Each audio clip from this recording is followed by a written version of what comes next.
The Forgotten Brothers, the case of Carl Matthew Bryant. For more than 50 years, a little boy lay buried in an unmarked grave in Fairfax County, Virginia. Known only as John Lorton Doe, he was just 4 years old when his life was brutally taken in the summer of 1972. No one knew his name. No one came forward to claim him. And for decades, his story seemed destined to be lost to time.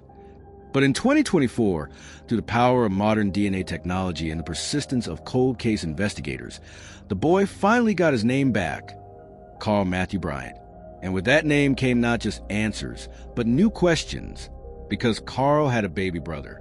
And to this day, that brother is still missing. This is the story of Carl Matthew Bryant, a case that spans half a century, involves secrets, lies, and violence, and leaves us with a chilling mystery that remains unsolved. It was the morning of June 13, 1972. In Fairfax County, Virginia, a teenager walking along Massey Creek made a discovery that would haunt the community for decades. Floating in the shallow water was the unclothed body of a little boy. He was black, between 3 and 6 years old, and had been dead for less than 24 hours. The autopsy revealed blunt force trauma as the cause of death. Police believe the boy had been killed elsewhere and then left in the creek. Yet there were no signs of who he was. No clothes, no shoes, no identification, and most painfully, no family came forward to claim him. Local newspapers at the time ran small articles. Unidentified boy found in creek, police seeking answers. But days turned to weeks, and weeks to months, with no one stepping up to give the child a name. Detective Harold Jenkins, who worked the case in 1972, would later recall in an interview, "It was one of the most heartbreaking things I'd ever seen. We had this innocent child, obviously murdered, and yet it was like he didn't exist. No missing persons reports matched. No one called. Nothing. It was like he had been erased from the world." With no identification, the community stepped in. A local church group arranged for a burial.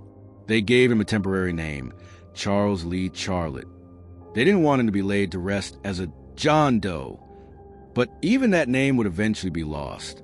Poor cemetery records and a severe storm years later erased the grave markers. The boy's resting place vanished into obscurity. For the next 3 decades, John Lorton Doe, sometimes also called John Fairfax Doe, remained a tragic mystery. By 2004, technology had begun to catch up with cold cases. Some of the boy's hair, carefully preserved from the autopsy, was used to extract mitochondrial DNA. The sample was entered into the national database. Hopes were high. Perhaps a match would finally give this child an identity. But the database came up empty. Years passed again. Leads dried up. Detectives retired. And yet, the boy's file remained open. In 2020, a new generation of investigators decided to revisit the case using genetic genealogy, a method that had already solved dozens of cold cases across the country. Detective Maria Alvarez, who led the new inquiry, later said, "We knew the technology had improved. We knew if we could just build a family tree, we might be able to give this boy his name back. That was our mission." Sure enough, the genetic genealogy pointed to relatives in Philadelphia, Pennsylvania. Step by step, researchers built out the connections until one name emerged, Vera Bryant. Vera had died in 1980, but exhuming her remains confirmed the truth. She was the boy's mother. And the boy, he was Carl Matthew Bryant, born in 1968. Carl was just 4 years old when he was killed. When detectives reached out to the Bryant family in Philadelphia, they learned that Vera hadn't just had Carl. She also had another son, James, born in 1972. Relatives recalled that in June of that year, Vera left Philadelphia with her 2 sons and her boyfriend, James Hedgepeth. She told her family they were going to Virginia to visit relatives. But when she and Hedgepeth arrived, the children were nowhere to be seen. Later, when Vera returned home to Philadelphia without them, she explained that the boys had stayed behind in Virginia with Hedgepeth's relatives. Her family never saw Carl or baby James again. Investigators soon learned that Vera's boyfriend, James Hedgepeth, was no ordinary man. He had a violent history, including conviction for murder in the 1960s. Hedgepeth was a dangerous man with a pattern of violence. Combined with the circumstances of Carl's death, there's every reason to believe he played a central role in what happened to both boys. Police believe that sometime between Philadelphia and Middlesex County, Virginia, Carl was killed. The blunt force trauma was consistent with a violent assault. As for James, who was only 6 months old at the time, investigators fear he was also murdered, though his body has never been found. The theory is heartbreaking. Hedgepeth and possibly Vera either killed both boys on the trip south, or killed Carl and disposed of baby James elsewhere along the route. But there's another possibility investigators can't fully rule out. Because a baby that young has no memories, no words, and no way to identify his past, it's conceivable James was given away or abandoned rather than killed.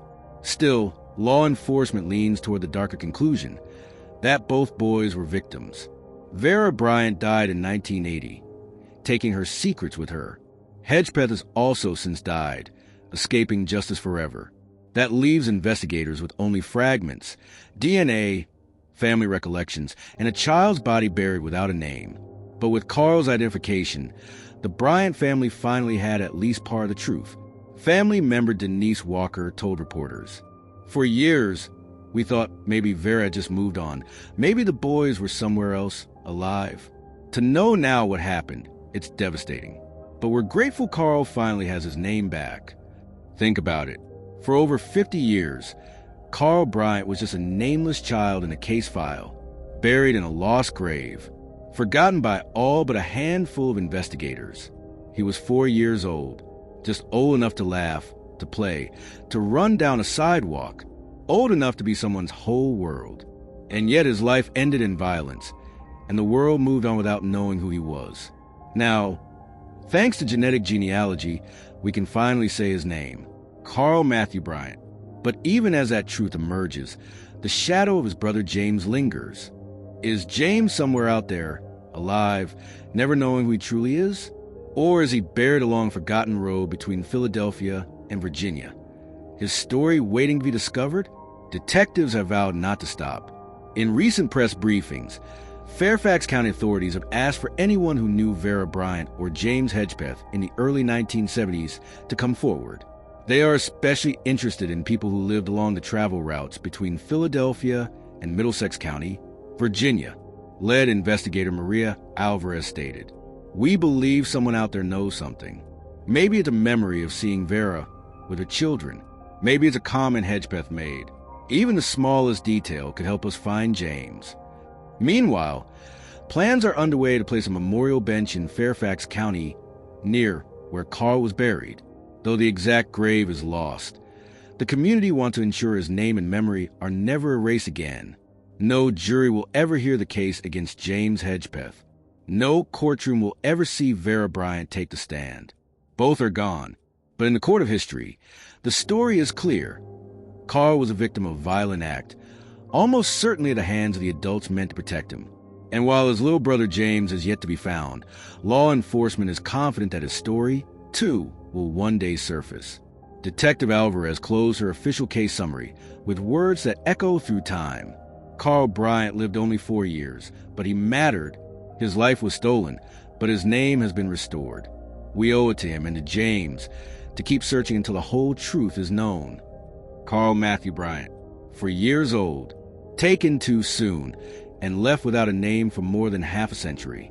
Today, we can finally speak his name, honor his memory, and acknowledge the injustice he suffered. But this story isn't over, because somewhere the truth about his baby brother James is waiting. Whether it's in the memories of an old friend in a forgotten file box or in the earth itself, the answers are still out there. To Carl Bryant and to James Bryant, we remember you. You mattered, and we will not forget. This has been the story of the Forgotten Brothers, the case of Carl Matthew Bryant. Thank you for listening. And if you have any information that could help investigators, please come forward. Because even after 50 years, the truth still matters.